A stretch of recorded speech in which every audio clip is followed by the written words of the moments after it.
Ritompo Zanaharinay ao ambony ao, zahay malagasy miantso anao.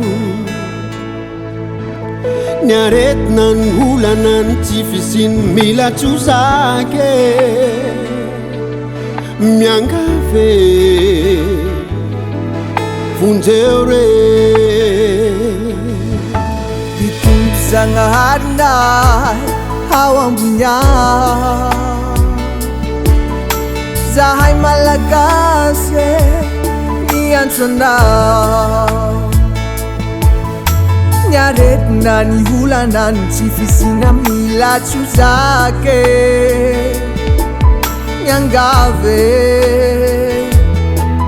vonjeo re.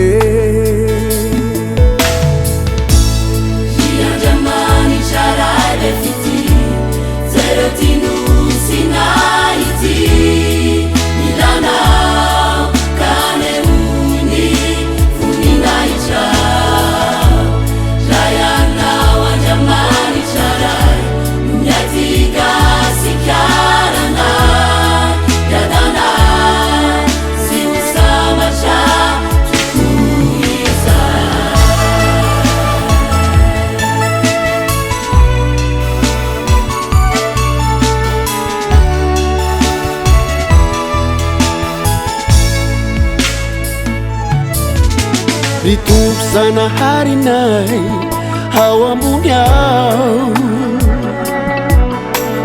mba hiantrao re ity nosinay.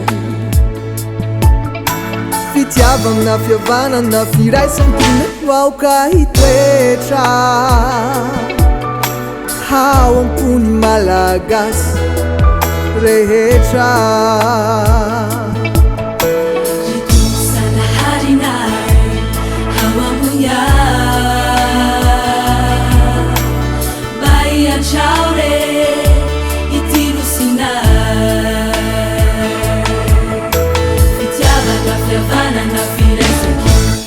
Itoetra